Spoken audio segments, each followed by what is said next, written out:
Bienvenue sur Venez Raisonnant. Nous sommes très heureux d'être avec vous dans notre désapprendre pour réapprendre. Nous avons prévu un sujet, mais comme nous avons reçu un mail, nous posons une question sur un sujet qui, je sais que depuis qu'on a partagé la présentation sur Madame White, beaucoup de gens nous posent des questions. Alors nous avons voulu répondre à la question de cette personne pour ce qu'il voulait savoir si le sceau de Dieu c'est le sabbat.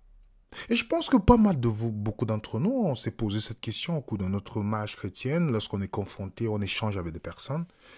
Et comme nous savons, vous savez très bien, notre but, ce n'est pas d'attaquer des personnes, nous sommes là pour attaquer des sujets bibliques.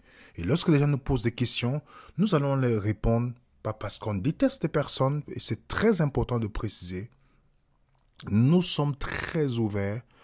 Alors, nous ne sommes pas là pour chercher quoi que ce soit autre que de se poser ce que les gens nous posent comme question par la grâce de Dieu. Et ceux qui ne sont pas d'accord et qui ont des arguments solides, qui nous envoient par email, si nous voyons des arguments c'est solide, nous allons faire un débat public avec eux parce que nous ne sommes pas la vérité. La vérité, on le précise, c'est Jésus. Ce n'est pas une dénomination, c'est le Christ qui est la vérité. Donc, voilà le mail de notre personne. Je pouvais mettre, on a mis un point noir pour cacher le nom de la personne. Salut à toute l'équipe. J'ai visionné votre exposé sur Madame White. C'est vrai que je suis tombé de nu, car tout en vérifiant, j'ai compris que l'adventisme n'est pas aussi différent des témoins Jéhovah au moment. Il y a un point commun, un prophète qui surpasse la Bible. Ça a été un choc énorme, tout en relisant ces déclarations de Madame White, comme quoi ces écrits, c'est le doigt de Dieu, le fait que Dieu parle par ses écrits à la fin du temps. J'ai compris. Beaucoup de mes proches adventistes sont dans la peur. Si vous me permettez, qu'est-ce que je peux répondre à un adventiste qui me dit que le sceau de Dieu, c'est le sabbat? Le conflit sera le sabbat à la fin du temps? En vous remerciant, merci de nous ouvrir les yeux parce que pour moi, Jésus n'a jamais été si apprécié que lorsque je me suis libéré de cette dame. Nous vous remercions pour votre message. Vous comprenez pourquoi notre sujet, c'est sur est-ce que le sceau de Dieu, c'est le sabbat? Parce que je pense que il est important d'éclairer les personnes sur ce sujet. Et c'est une adventiste qui nous pose la question. Et nous avons déjà présenté l'importance de Madame White dans l'interprétation biblique des adventistes.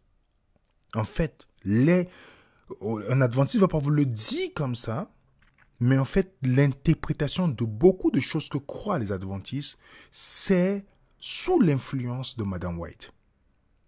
Vous pouvez voir, par exemple, dans le site adventiste, on nous dit ce qui est souligné en bleu. Nous réaffirmons notre conviction que ces écrits sont d'inspiration divine, véritablement centrés sur le Christ et fondés sur la Bible. Déjà, le Christ que Madame White présente n'est pas le Christ biblique. Vous le savez très bien, on a déjà démontré ce point-là. Plutôt que de remplacer la Bible, ils valent le caractère normatif de l'Écriture, corrigent les interprétations inexactes de celles-ci dérivées de la tradition, de la raison humaine, de l'expérience personnelle et de la culture moderne. Donc, ces écrits ont une importance dans l'interprétation. Donc, lorsque vous voyez beaucoup d'adventistes sincères qui croient à certaines choses, n'oubliez pas que beaucoup de ceux qui croient dérivent de l'interprétation de Madame White. Bien qu'elle a changé, vous voyez parfois ses écrits, il y a tellement de confusion où un endroit dit telle chose, un autre endroit dit le contraire. Mais comprenez une chose, beaucoup de ce que les gens croient, ça vient d'elle.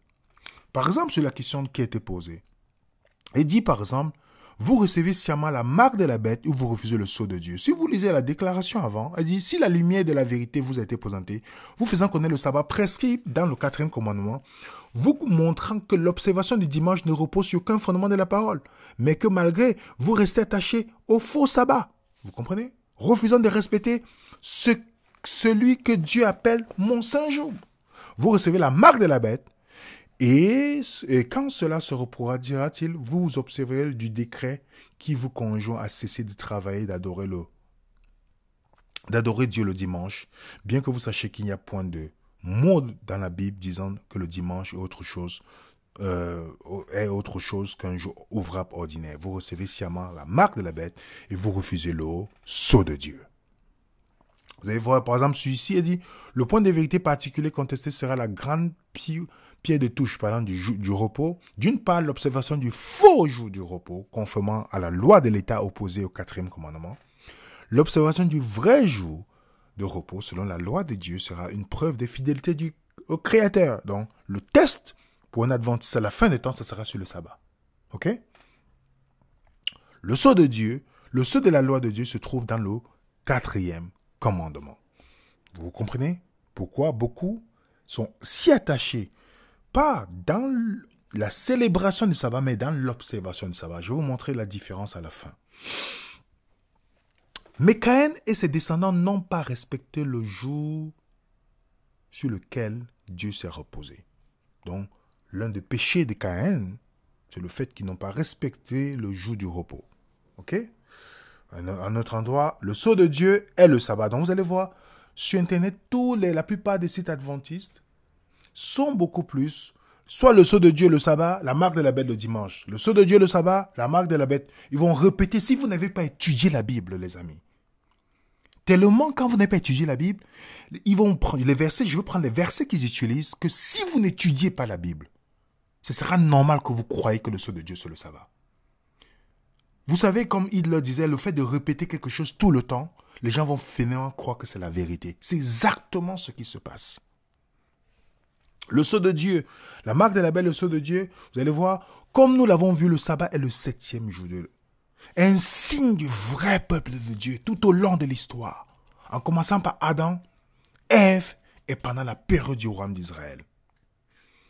Vous lisez, vous parlez que la marque de la bête le dimanche, le sceau de Dieu. Regardez ce qui est souligné. Premier, que le deuxième signe de Dieu pour identifier son peuple. Il cite Ézéchiel 20, 12 et 20, Exode 31, verset 13 à 17, en disant que, comme ces versets disent que le sabbat c'est un signe, alors c'est pour le peuple de Dieu.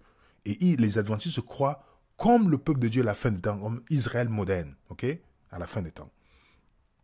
Donc voilà un peu ce on va voir sur les sites adventistes. L'un des responsables adventistes, comme c'est basé sur une structure pyramidale, il y a un homme à la tête. Voici l'homme à la tête, il s'appelle Ted Wilson. Dans un exposé, Ted Wilson explique clairement le commandement parmi les 10 est le seul qui mentionne le nom, le titre du législateur. Il proclame le créateur des cieux et la terre, montre ainsi que Dieu seul a le droit de notre soumission à notre adoration. Ça, c'est la même chose que vous allez entendre. Le commandement du sabbat, parce qu'il y a le titre, le nom, et mentionne Dieu comme créateur, c'est pourquoi c'est le sceau de Dieu. Donc, voilà un peu pour rentrer dans le contexte pour que les gens comprennent pourquoi ces dames adventistes nous posent la question de savoir si le sceau de Dieu c'est le sabbat. Donc, je vais commencer d'abord avec l'argument de ce monsieur Ted Wilson. Parce que c'est l'argument que beaucoup d'adventistes utilisent. Ça, c'est le premier point dont je vais utiliser.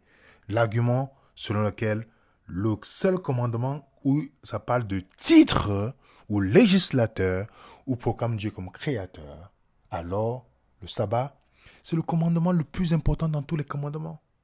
Vous pouvez faire tout ce... C'est le commandement le plus important dans l'adventisme, le sabbat. C'est le sabbat le plus important. C'est le sceau de Dieu. Dans tous les autres commandements, là, c'est le sabbat qui est au-dessus de tous les commandements. Parce qu'il a le sceau de Dieu. C'est le sceau de Dieu. Et parce qu'il y a le nom et le titre. Donc, vérifions ensemble si ça confirme. Si le sabbat seul a le titre, le nom, ok? Et reconnaît Dieu comme créateur. Voici la base. Exode 20, versets 8 à 11, le commandement du sabbat. Alors ils disent, car en 6 jours l'Éternel a fait les cieux, la terre, la mer et tout ce qui est contenu. Ok? Donc l'Éternel a fait les cieux, la terre, la mer et tout ce qui contient. Donc le nom, l'Éternel, le titre, il a fait les créateurs, ok? Et son territoire, le ciel et la terre. Donc, sur la base là, vous allez voir beaucoup d'adventistes vous dire, c'est pourquoi c'est le seul commandement qu'il faut avoir. Mais si vous partez dans la Bible, si on est cohérent, dans Deutéronome chapitre 10, parce que je vais répondre à tous les arguments que beaucoup de gens utilisent. Moi-même, j'ai cru à ces arguments-là. Ok? Deutéronome 10, verset 12 à 14. Maintenant, Israël, que demande ton Dieu l'Éternel? Si ce n'est que tu craignes l'Éternel, ton Dieu, afin de marcher dans toutes ses voies, d'aimer et de servir l'Éternel, ton Dieu, de tout ton cœur, de toute ton âme. Si ce n'est que tu observes, vous comprenez bien, que tu observes les commandements de l'Éternel, ok? Ces lois que je te prescris aujourd'hui, afin que tu sois heureux. Voici l'Éternel, ton Dieu appartient les cieux et la terre et tout ce qu'elle renferme. Vous n'avez pas remarqué que dans ce commandement, ici, il dit tu observes les lois. Donc il n'y a pas, quand on dit les lois, il y a les lois d'hygiène, les lois cérémonielles, tout dedans. Dieu est en train de le parler dans Deutéronome, de toutes les lois, 613 lois, comme certaines personnes le disent. Et il mentionne que, voici l'Éternel, ton Dieu appartient quoi? Les cieux et tout ce qu'elle renferme. Donc on voit aussi le titre ici. On voit le territoire. Mais ce n'est pas le seul de Dieu pour les adventistes, c'est seulement le commandement. On va revenir encore. Voici d'autres références. Pour ceux qui veulent aller loin, d'autres références où on voit le titre, le lieu, tout. Jérémie. Après que j'ai remis le contrat d'acquisition à Baruch, fils de Nérija, j'adressais cette prière à l'Éternel. Ah, Éternel, oh Seigneur l'Éternel, voici tu as fait les cieux et la terre. Ok, l'Éternel, son titre, son nom. Tu as fait les cieux et la terre, le territoire, par ta grande puissance, par ton bras. Est-ce que le contrat que Jérémie a donné à Baruch, le contrat d'acquisition, est-ce que c'est ça qui est le sceau de Dieu? Parce qu'on retrouve encore l'Éternel, tu as fait les cieux et la terre dedans. On retrouve le titre, le territoire. Est-ce que c'est ça, les amis? Allons dans Isaïe. Ézéchias prit la lettre, ok, le verset 14, verset 16 dit, l'Éternel des armées, Dieu d'Israël, assis sur les chérubins, c'est toi qui es le seul Dieu de tous les royaumes de la terre. C'est toi qui as fait les cieux et la terre. On retrouve la même chose ici dans le sabbat. Mais est-ce que la lettre, Ézéchias a pris la lettre, est-ce que cette lettre-là est le sceau de Dieu? Vous voyez que je vous donne encore d'autres références pour ceux qui veulent aller loin, où on retrouve quoi? Les noms, le titre et le territoire. Tous ces versets-là, on mentionne la même chose. Pourquoi est-ce que, si on va dans l'argument que parce que le commandement contient le nom, le titre, la domination de Dieu, alors c'est le sceau de Dieu, comment on fait alors de tous ces versets-là? Qu'est-ce qu'on fait de tous ces versets dans l'Ancien Testament? Parce qu'on est dans l'Ancien Testament ici, on n'est pas encore au Nouveau Testament. Alors, est-ce que l'argument tient? Non. Non, les amis. Continuons notre point. Parce que si vous voulez aller loin, le nom au-dessus des noms, c'est Jésus-Christ. Ok? Dieu sauve. Le titre, le nom au-dessus des noms et le territoire, Jésus dit tout pouvoir m'a été donné dans le ciel et sur la terre. Jésus possède tous ces attributs-là. À moins que vous rejetez Jésus, si vous rejetez Jésus, mais Jésus possède tous ces attributs. Il a le nom, il a le titre, il a le territoire. Ok? Il possède tous ces attributs. On ne va pas s'arrêter ça là.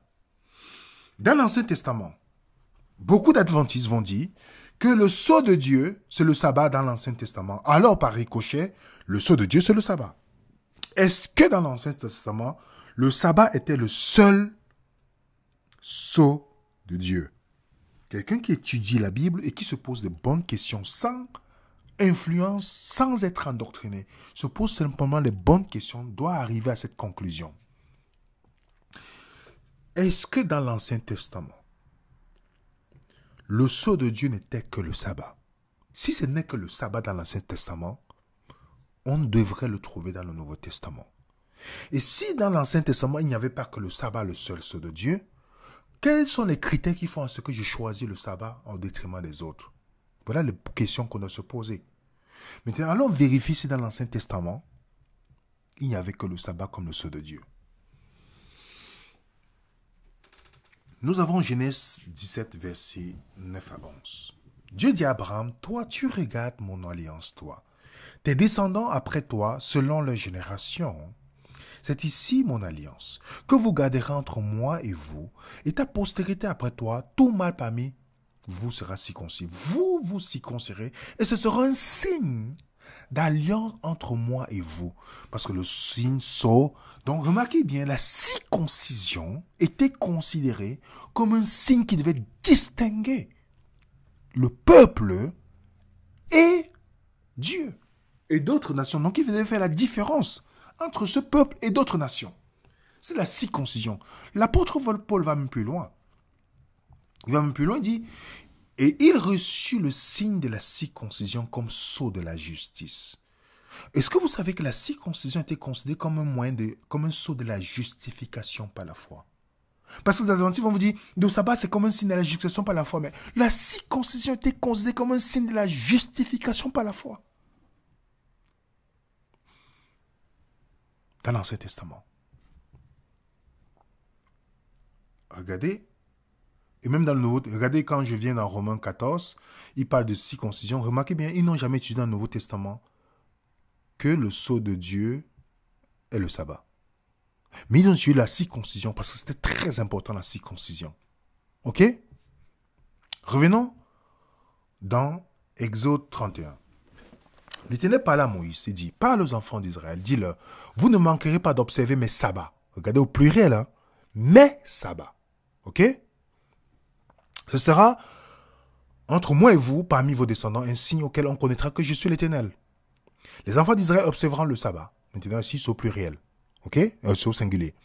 En le célébrant, eux et leurs descendants, comme une alliance perpétuelle. Les gens vont dire, une alliance perpétuelle. Mais vous savez que le sacrifice est perpétuel. Il y a beaucoup de choses qui sont perpétuelles dans l'Ancien Testament, mais qui n'existent pas. Donc le mot perpétuel ne veut pas dire que c'est pour de l'éternité dans la Bible.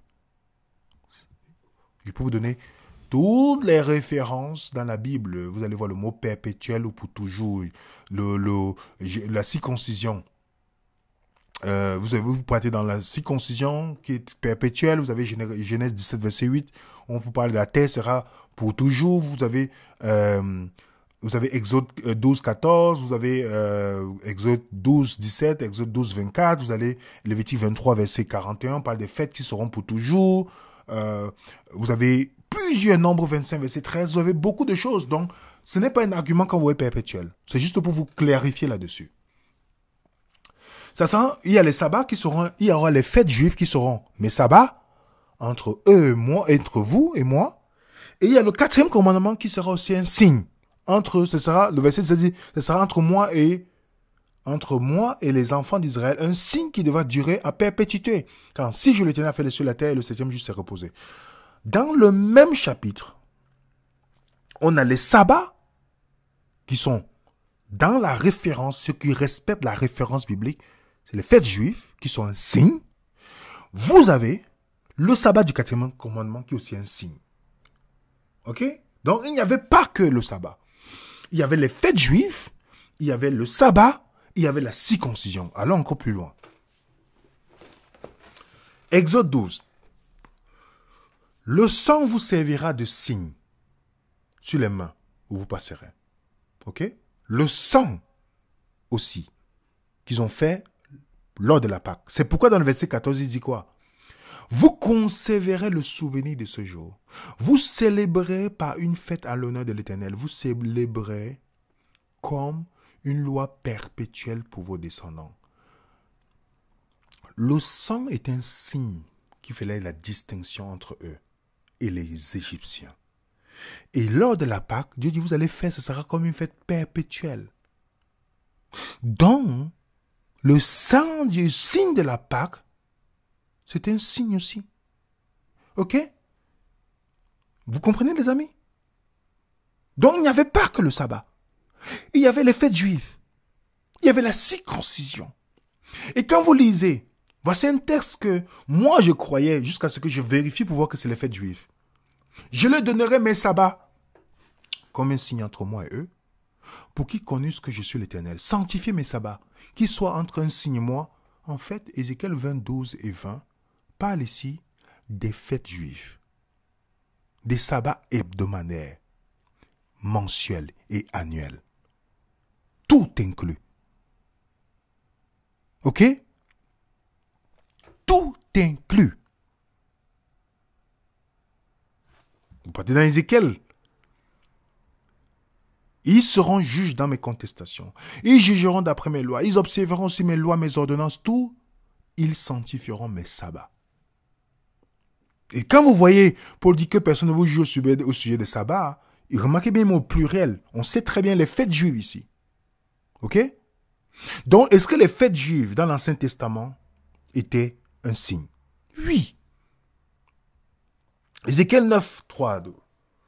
La gloire de l'Éternel s'élevait sur le chérubin, s'éleva du chérubin sur lequel était, se dirigea vers le seuil de la maison. Il appela l'homme vêtu de lin et portant une écritoire à la ceinture. L'Éternel lui dit, passe au milieu de la ville, au milieu de Jérusalem, fais une marque sur le front des hommes qui soupirent et qui gémissent. Remarquez bien, comme vous regardez dans la Bible, l'expression de marque intervient, mais ce n'est pas référence au sabbat. Ok? Ça, c'est Ézéchiel chapitre 9. Il ne dit pas marque le sabbat sur le front. Ok? Donc, le sceau de Dieu, en conclusion dans l'Ancien Testament, il n'y a pas que le sabbat. Quel est le critère qui fait en ce qu'on prenne le sabbat et non les autres? Pourtant, la circoncision est un signe même de la justification par la foi. Pourquoi pas la circoncision? Et l'autre chose que vous devez retenir, les amis, lorsque je vous parle du sceau de Dieu, vous devez savoir simplement que Jésus est celui qui est l'exemple. Quel est le sceau de Dieu dans le Nouveau Testament? On te dit que Jésus est marqué du son sceau, le sceau de Dieu. Il est marqué du sceau de Dieu. Est-ce qu'on dit qu'il est marqué du sabbat? Et Jean ne connaît pas le sabbat pour faire la différence. Alors, c'est quel sceau de Dieu dont Jésus est marqué? Qui est notre exemple en fait? Le mot que vous voyez apparaître là, qui veut dire mettre le sceau, marqué du sceau. Jésus est marqué du sceau. Le mot grec que vous voyez, pourquoi il est marqué du sceau? Je vais revenir là tout à l'heure, parce qu'on sait que Jésus était l'empreinte du caractère de Dieu, tout ça. Je vais revenir. Jésus dit, il est venu pour exprimer le caractère de Dieu. Alors, dans le Nouveau Testament, que retrouvons-nous comme sceau de Dieu? Qu'est-ce que le Nouveau Testament parle quand on parle de scellement? Voilà d'abord quelqu'un qui, sans même se prendre la tête en disant, mais nous sommes dans le Nouveau Testament. Ici, lisons. Est-ce qu'on fait référence au sabbat? Regardez bien. En lui aussi, vous avez entendu la parole de la vérité. L'évangile de votre salut, en lui vous avez cru, vous avez été scellés du Saint-Esprit. Vous comprenez? Scellés du Saint-Esprit. Le mot qui est scellé, c'est le même mot qu'on dit Jésus est scellé. C'est le même mot qu'on a lu tout à l'heure. Ok? Il n'y a pas le sabbat dedans. Il n'y a pas le sabbat dedans. Où est le deuxième témoin dans le Nouveau Testament? N'attristez pas le Saint-Esprit, par lequel vous avez été scellés. Quand on parle du scellement, on voit le Saint-Esprit apparaître. En lui, et celui qui nous a fait mis avec vous en Christ, qui vous a oint, c'est Dieu, lequel nous a aussi marqué du sceau, a mis dans nos cœurs les arts de l'esprit. Remarquez bien, chaque fois qu'on évoque cela, on voit le Saint-Esprit. Et dans l'Apocalypse, c'est le même sceau qui apparaît. Les adventistes disent non, ne faites point de mal à la terre jusqu'à ce qu'on ait marqué quoi? Les serviteurs et les servantes. Ils disent c'est le sabbat.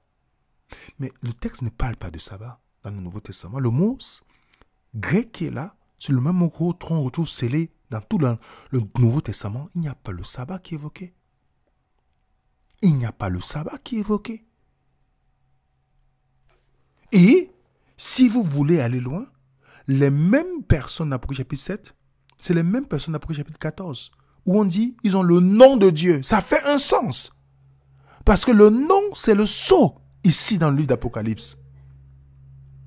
Le nom, c'est le sceau. Est-ce que dans la Bible, le nom, c'est le sabbat? Non, le nom, c'est le caractère. C'est le caractère. Et dans le livre d'Apocalypse 22, on retrouve encore les mêmes gens sauvés. On dit ils auront le nom sur le front. Donc, ils auront le caractère de Dieu. Est-ce que le but du christianisme, c'est la connaissance de Dieu? Oh, la vie éternelle, c'est qu'ils te connaissent. Oui. Qu'ils te connaissent. Donc, comme Hélène a dit,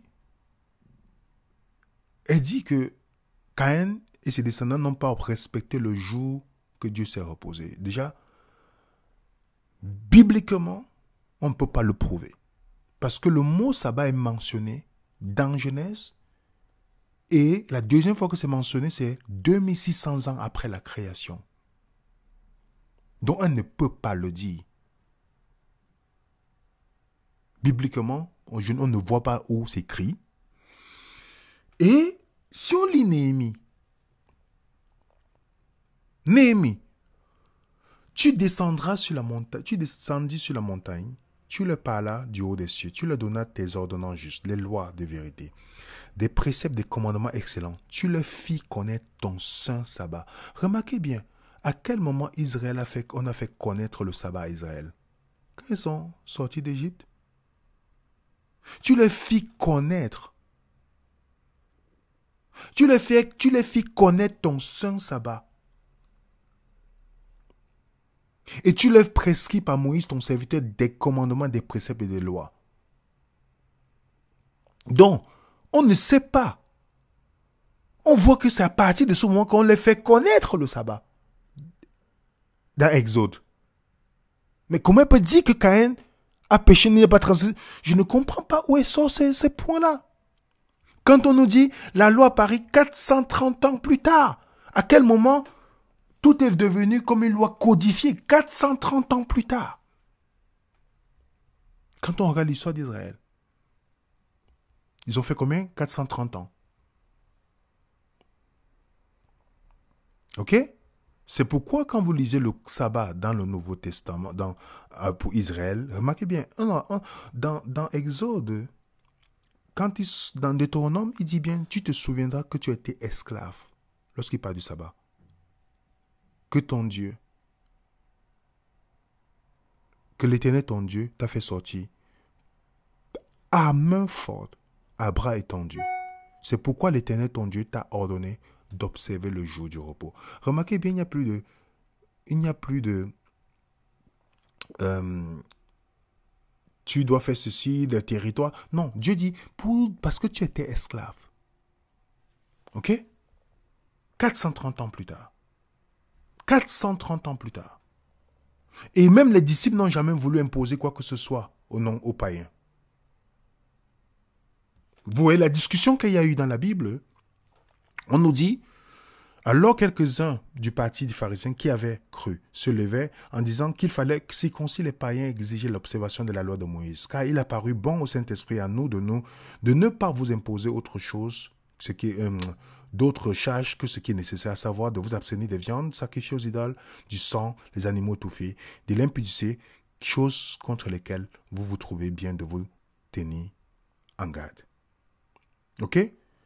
Donc, la vision des adventistes comme le sabbat, comme un jour d'adoration, vous allez voir que ce n'est pas la même vision biblique du sabbat. Je vais vous montrer tout à l'heure. Et un autre verset que les adventistes utilisent, c'est ce verset. La loi, le témoignage, c'est la loi parmi le peuple. Certains adventistes vont dire, non, la loi qui est ici, c'est les 10 commandements. Pourtant, c'est le mot Torah, ici. Si vous voulez aller plus loin, vous lisez le verset 20 du même chapitre. À la loi au témoignage, si on ne parle pas un signe à point d'Europe pour le peuple. Ce n'est pas les 10 commandements ici. C'est les 5 livres de Moïse. Alors, concluons rapidement avant de donner notre point dans notre présentation. Que savons-nous de ceux qui sont scellés dans la Bible, dans le Nouveau Testament? Voilà les caractéristiques. Dans les 144 000. On ne parle pas du sabbat dedans. Pourquoi Jean ne mentionne pas le sabbat dedans? Pourquoi? C'est une bonne question, n'est-ce pas? Pourquoi? Le sceau de Dieu dans la Bible, vous pouvez suivre, si vous ne voulez pas vous donner les mots de tête, suivez seulement l'exemple de Jésus. Jésus est marqué du sceau de Dieu. Est-ce que vous savez pourquoi il est marqué du sceau de Dieu? Parce qu'il a reçu le Saint-Esprit sans mesure. Est-ce que vous avez compris? Est-ce que Jean n'a pas écrit Apocalypse? Est-ce qu'il ne s'est pas fait la différence? Dans la Bible, chaque fois qu'on parle du sceau de Dieu, remarquez bien, le Saint-Esprit apparaît. Le Saint-Esprit apparaît. Oui. Le Saint-Esprit apparaît. C'est pourquoi la Bible dit que pour vous ne vivez pas selon la chair, mais selon l'Esprit. Si du moins l'Esprit de Dieu habite en vous. Si quelqu'un n'a pas l'Esprit du Christ, il ne lui appartient pas. Est-ce qu'il a dit si quelqu'un n'a pas le sabbat? Non. Non. Donc si le sabbat, c'est le sceau de Dieu, alors les millions de Juifs dans le monde qui observent le sabbat, mais qui n'acceptent pas Jésus, ils ont le sabbat. Ils ont le sceau de Dieu. Ok? Donc, et les non-chrétiens qui n'acceptent pas Jésus auront eu le sceau s'ils acceptent le sabbat. Est-ce que vous comprenez? Ça veut dire que Jésus n'est pas important en fait. Si le sceau de Dieu c'est le sabbat, pourquoi les Juifs ont besoin de Jésus?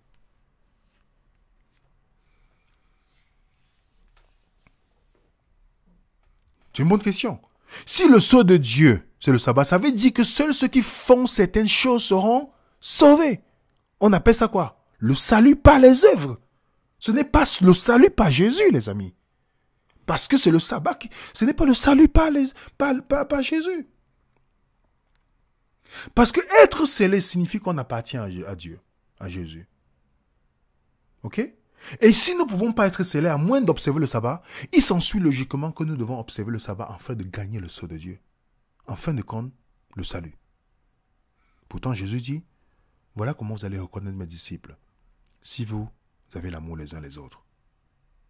Si vous avez l'amour les uns des autres. Qui nous donne l'amour de Dieu? Romains 5, verset 5, c'est le Saint-Esprit. C'est le Saint-Esprit. Vous voyez ça, les amis? Est-ce que vous voyez que dans l'Ancien Testament, il n'y a pas que le sabbat. Il y a plusieurs. Dans le Nouveau Testament, jamais on ne mentionne le sabbat. Ni Jésus, ni les apôtres, ni personne.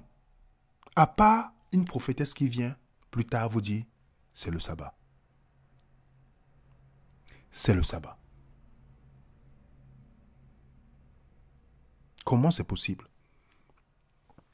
Et voilà ce que Ellen White dit.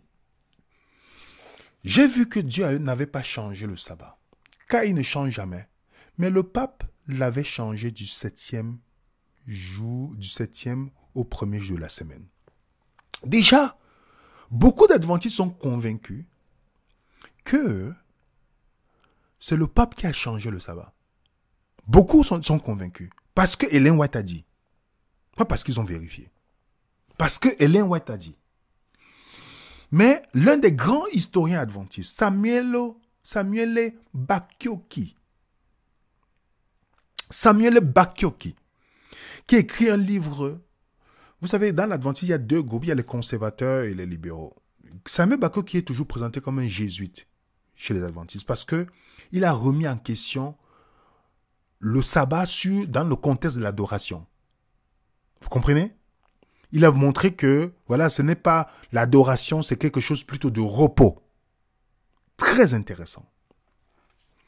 Et il a prouvé historiquement et bibliquement, ok?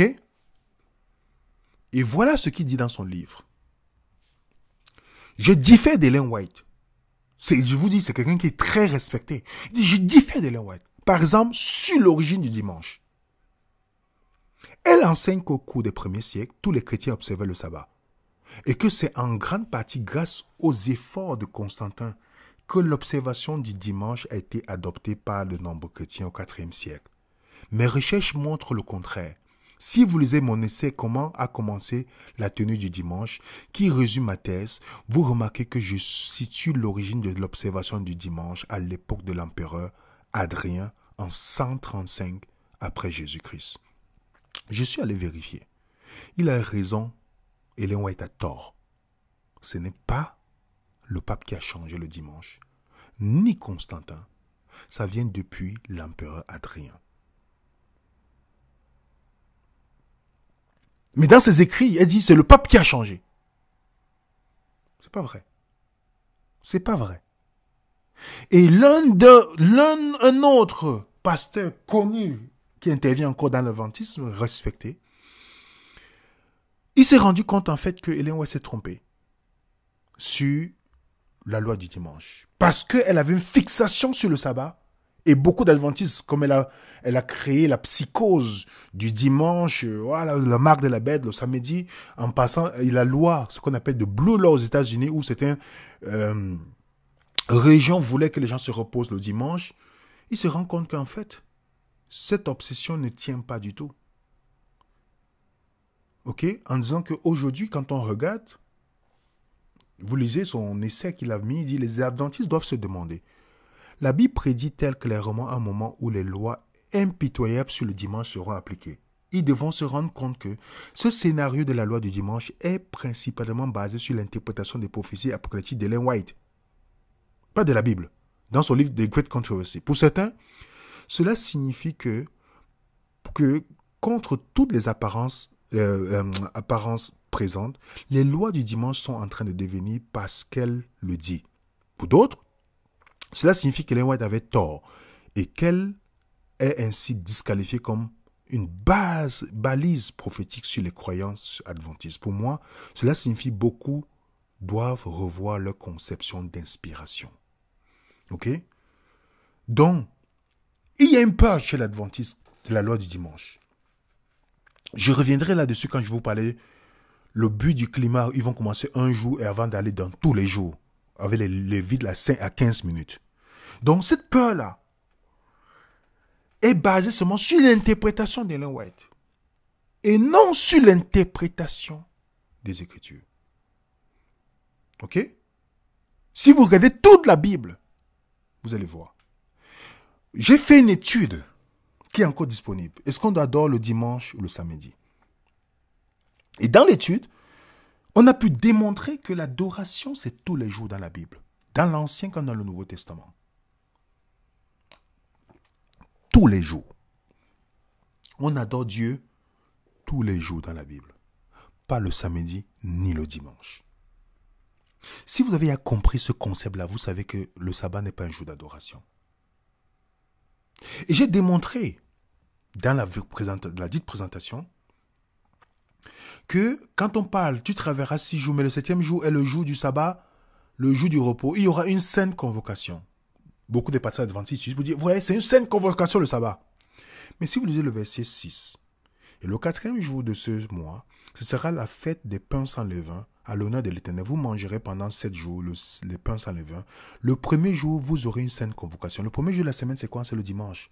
Donc, il y a aussi une sainte convocation le dimanche. J'ai donné ça à quelqu'un, il était resté bouche bée. Et vous partez dans le même chapitre. Le premier jour, il y aura une sainte convocation. Parce que dans la Bible, l'adoration, c'est tous les jours. C'est tous les jours. Même Ésaïe te dit, il arrivera de nouvelle lune à nouvelle lune, de sabbat en sabbat. Pour dire quoi? Il n'y aura pas un jour que vous n'allez pas adorer Dieu. C'est ce que Ésaïe veut dire ici.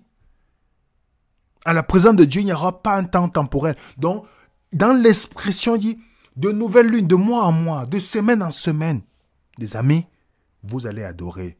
Parce que vous allez reconnaître Dieu tel qu'il est. De lune en lune, d'un sabbat à un autre. Donc, l'adoration, il n'y aura pas un jour. C'est ce que Isaïe est en train de dire ici. On adore Dieu tous les jours. Pas seulement le samedi ou le dimanche. Alors, si vous avez compris que l'adoration n'est pas basée sur un jour, L'argument selon lequel c'est un jour d'adoration, le test final sera sur l'adoration du samedi ou le dimanche, ça tombe dans l'eau. Le sabbat, c'est pour le repos. Et c'est ce que Samuel Bakioki et beaucoup de personnes, dans ma présentation, j'ai les démontré en prenant le commandement du sabbat. Qu'est-ce qu'on voit dans le commandement du sabbat? Lisez vous-même. Je vous laisse le choix de lire. Souviens-toi du jour de repos pour le sanctifier. Tu travailles 6 jours, tu feras tout ton ouvrage, mais le 7e jour est le jour de repos de l'Éternel, ton Dieu. Tu ne feras aucun ouvrage, ni toi, ni ton fils, ni ta fille, ni ton serviteur, ni ta servante, ni ton bétail, ni l'étranger qui est dans tes portes. Car en 6 jours, l'Éternel a fait les cieux, la terre, la mer et tout ce qui est contenu. Il s'est reposé le 7e jour, c'est pourquoi l'Éternel a béni le jour du repos et l'a sanctifié. Montrez-moi, est-ce que dans le commandement, on dit d'adorer? Non. Est-ce qu'on dit de prier? Non, pourtant on prie tous les jours. Est-ce qu'il y a une cérémonie particulière à part le repos? Non. Est-ce qu'il y a un rituel, il y a les offrandes? Non. Est-ce que il n'y a rien de juif dans le commandement?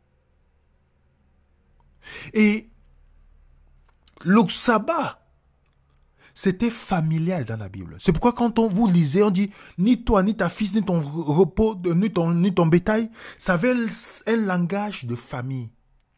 C'est pourquoi dans Lévitique dit le sabbat dans toutes vos demeures. C'était dans les maisons. Vous devez prendre le temps pour célébrer, pas adorer, pas observer, pour célébrer. Célébrer ce jour, c'est un jour de fête. C'est pourquoi on ne jeûnait pas le sabbat. Les adventistes jeûnent le sabbat.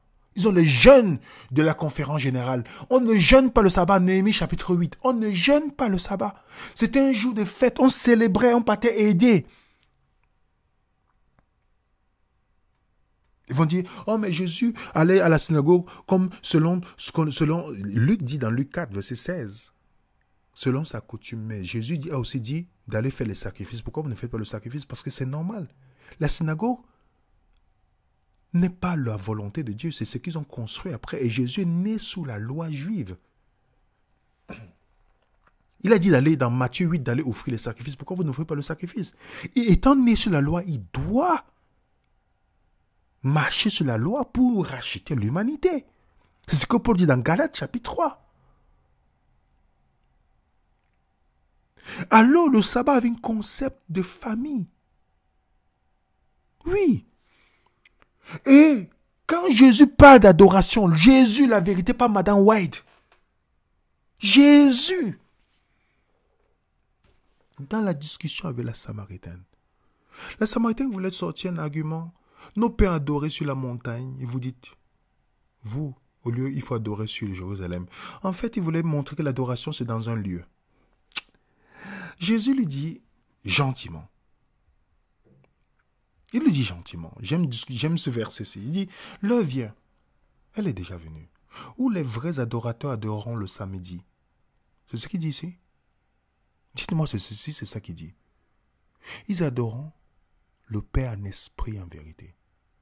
En effet, ce sont les adorateurs que mon Père cherche. En fait, si vous avez compris le contexte de ce verset, les vrais adorateurs ne définissent pas l'adoration par un lieu. Parce que la femme voulait lui montrer que c'est un lieu qui distingue les vrais adorateurs. Vous dites qu'on doit adorer à Jérusalem, d'autres disent sur la montagne. Je dis non, les vrais adorateurs ne sont pas limités à un lieu. Ils adorent Dieu en esprit, donc suivant le Saint-Esprit. En vérité, ça veut dire en conformité avec la Bible. Est-ce que vous voyez ça, les amis? Les vrais adorateurs, soulignés ici, ce n'est pas par rapport... Sinon, Jésus devait dire c'est le sabbat. Non, on adore Dieu tous les jours. Donc si vous avez à détruire l'argument que le samedi c'est un jour d'adoration, vous comprenez très bien que la notion de sceau de Dieu tombe dans l'eau. Et vous avez l'argument encore qui est clair. Il n'existe pas de texte dans le Nouveau Testament qui dit que le sceau de Dieu c'est le sabbat. Aucun texte. Est-ce qu'on adorait Jésus un dimanche? Oui, Matthieu 28. Le premier jour de la semaine, et puis ils sont prosternés devant Jésus. Est-ce que Jésus a dit, ma chère, vous vous trompez. Ne te prosterne pas, attends s'il te plaît, attends samedi prochain pour te prosterner. Il a été adoré un dimanche. On se prosterne devant lui un dimanche. Et ce que Jésus dit, Marie, non, arrête! C'est le sabbat. Attends le sabbat. Pas le premier jour là. Non. Est-ce que les disciples adoraient ensemble tous les jours dans le temple? Oui.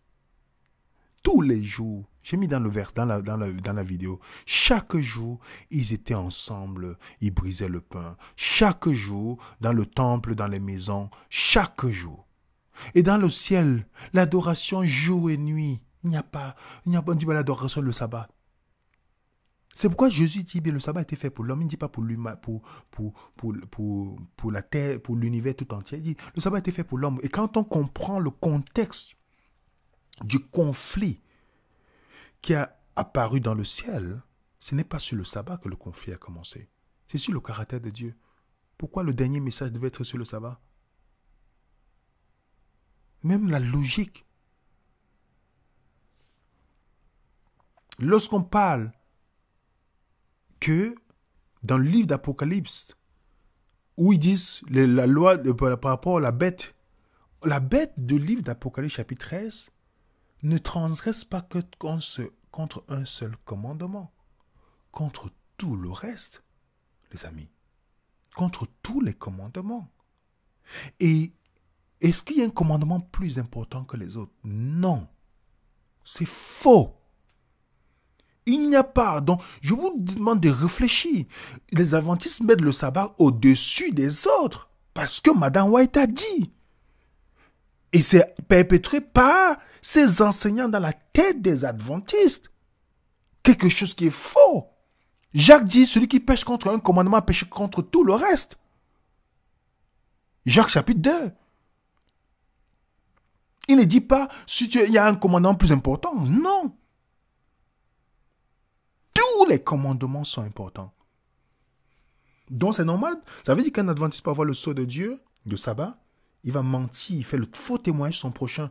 C'est pourquoi vous allez voir, certains vont dire que le sabbat, comme ils ont le sabbat, ils sont protégés. Ils ont le sceau de Dieu. Mais comment expliquer que ceux qui disent qu'ils ont le sabbat pêchent aujourd'hui? Comment la plupart ne sont pas reconnus par l'amour? Jésus a dit, en ceci vous reconnaîtrez mes disciples, si vous avez l'amour les uns des autres. Si vous avez l'amour les uns des autres. Il n'a pas dit si vous avez le sabbat. Vous comprenez les amis? Il n'a pas dit si vous avez le sabbat. Est-ce que la question qu'on doit se poser, Jésus qui est notre modèle, a-t-il le sceau de Dieu? Oui. Il était rempli du Saint-Esprit. Jésus est venu nous refléter le caractère du Père. Oui, Jésus est le reflet du caractère de Dieu. Oui, c'est pourquoi on dit qu'il est l'image de Dieu invisible. Il a dit, celui qui m'a vu a vu le Père. Il dit, je suis venu leur faire connaître ton nom. On n'est pas dit, je suis venu leur faire connaître ton sabbat. Je suis venu leur faire connaître ton nom. La vie éternelle, c'est qu'ils te connaissent. C'est la connaissance de Dieu qui fait la différence dans la vie du croyant, les amis. Et c'est pourquoi beaucoup seront dans la séduction, malheureusement. Parce que, dans la peur, dans le fait de suivre le pape tout le temps, de voir ce que le pape fait. De voir, le pape a fait ceci, le pape a fait cela. Comment expliquez-vous que beaucoup de nos chers amis adventistes ont pris la piqûre quand le gouvernement, beaucoup de leurs pasteurs sur la chaîne ont dit, allez-y prendre. Aujourd'hui, on est en train de retirer cette piqûre-là sur le marché parce qu'il y a des cas. Ils ont dit d'aller prendre. Et vous savez comment on force des gens à aller prendre quelque chose. Vous dites que vous croyez que la marque de la baie va venir, on va forcer. Comment vous acceptez de faire la promotion de quelque chose qui rentre dans les principes où on force les gens à prendre? Et si beaucoup de gens disent, on va prendre parce que ce n'est pas la marque de la bête. Oui, ce n'est pas la marque de la bête. Mais qu'est-ce qui vous garantit que lorsque la vraie marque de la bête viendra, qui n'a rien à voir avec le dimanche, qu'est-ce qui vous garantit si vous n'avez pas compris le principe de la marque de la bête? Qu'est-ce qui vous garantit que vous n'allez pas l'accepter? Parce que vous allez dire non, ce n'est pas le dimanche. On attend le dimanche. Quand le dimanche va venir, c'est là on va voir que c'est la marque de la bête. Est-ce que vous comprenez bien l'incohérence de vivre dans une psychose sans toutefois chercher dans les Écritures? Tout simplement à cause d'une dame, Ellen White. Et je vous ai dit, Ellen White est un grand frein pour ces adventistes. On a des gens que je connais, sincères, que ces dames, ils ne disent pas un mot sans prononcer ces mots. Si Ellen White était si importante, la Bible devait même l'annoncer. La Bible devait même dire que voilà, il y a les écrits qui vont venir après la Bible. Pourquoi on a attendu? Pourquoi fermer les sourcils? Les femmes devaient s'en attendre, ces écrits. Mais je peux vous dire dans l'histoire, comment les adventistes ont découvert le sabbat, les premiers adventistes. C'est Joseph Smith, qui est un monsieur qui lisait la revue des baptistes du 7e jour. C'est les baptistes qui gardent le sabbat. Et ça faisait du sens, il a parlé à Ellen White. Quelques temps plus tard, Ellen White dit, ah, Dieu m'a montré la vision que c'est vrai. Et c'est comme ça que le développement du sabbat s'est fait au fur et à mesure dans les gars adventistes. Et plusieurs fois, comme on savait qu'elle partait copier tout le temps, plusieurs fois, qu'est-ce qu'elle faisait? Elle venait toujours dire, ah, Dieu m'a confirmé ceci, ceci, ceci. Et ça bâtit en fait la croyance du sabbat. Et c'est plus tard que beaucoup de pasteurs adventistes sincères ont commencé à se rendre compte que ce n'est pas. Vous demandez à un pasteur adventiste, hors caméra, hors public, il va vous dire clairement, je vous le dis, ceux à qui j'ai demandé, ils vont dire, ce n'est pas le sabbat. Mais on ne peut pas changer la condition, puisque si on change, ça va remettre en question toute la croyance. C'est pourquoi on répète la même chose, la même vision. Faites l'expérience, posez la question. La méthode qu'ils vont utiliser, c'est la méthode que je vous ai présentée. Allez dans l'Ancien Testament, dit, ah, le sabbat, c'est parce qu'il y a le nom, la domination, le territoire. Pourtant, il n'y a pas que le sabbat qui a le nom, la domination, le territoire. Deuxième argument, oh, le sabbat, c'est le sceau de Dieu dans l'Ancien Testament, mais on a vu ensemble qu'il n'y a pas que le sabbat qui est le sceau de Dieu dans l'Ancien Testament. Il y a la circoncision, la fête juive, le sang, le sabbat aussi.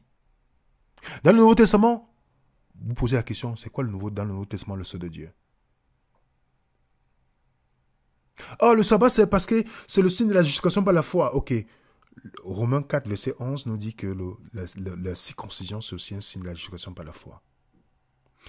Et pour terminer, Jésus a eu le sceau de Dieu. Ça devait être ce qui met tout le monde d'accord. Mais un adventiste endoctriné est tellement attaché à son sabbat qu'il est prêt à réveiller ses enfants à 6 heures du matin ce jour. C'est pourquoi beaucoup de jeunes adventistes ont grandi avec la détestation du sabbat. Vous comprenez? Beaucoup de jeunes adventistes que je connais ont grandi avec la détestation du sabbat. Pourquoi? Parce que le de faire de qualité de repos, d'un jour relax, d'un jour de célébrer, on a fait de ça un jour de fardeau. Programme sur programme. Programme sur programme. Ok? Et ça a perdu la vraie valeur. Les amis, on adore Dieu tous les jours. Le sabbat n'est pas pour un jour d'adoration. Et le sceau de Dieu, ce n'est pas le sabbat. J'espère que beaucoup vont comprendre et ils vont aller relire. Pourquoi est-ce que la Bible nous dit que Jésus est marqué du sceau de Dieu? Marqué du caractère de Dieu. Pourquoi? Et il a reçu le Saint-Esprit sans lui. Est-ce que le Saint-Esprit va nous révéler le caractère de Dieu? Va nous permettre de ressembler à Dieu, à Jésus? Oui. En tout cas, que Dieu nous pousse à réfléchir. Nous sommes dans un processus de désapprendre pour y apprendre. Et là, nous laissons le soin à tout un chacun. Nous ne sommes pas la vérité. de se poser des bonnes questions. Seigneur, la Bible dit que Jésus est marqué du sceau de Dieu. Je ne vois pas le sabbat dedans. Comment c'est possible que ceux qui disent qu'ils ont le sabbat maintenant, qui sont supposés être le sceau de Dieu, c'est difficile de trouver l'amour parmi beaucoup. Comment c'est possible? Alors donc, si le sceau de Dieu c'est le sabbat, les Juifs, pourquoi on doit prêcher l'évangile aux Juifs? Laissons-les, ils ont le sabbat. Il y a les bouddhistes du 7e jour. Pourquoi on doit leur parler? Ils se reposent, ils font leur rituel le samedi. Il y a tellement d'incohérences qu'il faut désapprendre pour y apprendre. Je sais que c'est difficile, les amis. Ma vision du sabbat n'est pas la vision adventiste du sabbat. C'est un jour de repos, de festivité, de faire du bien à son prochain comme Jésus l'a fait. D'aimer les gens. Parce que c'est la seule chose qui va vous distinguer pour montrer que vous êtes de Dieu. Il dit, en ceci vous reconnaîtrez mes disciples, ils ont l'amour les uns. L'amour inconditionnel, donc aimez même celui que vous êtes supposé détester. Faites du bien.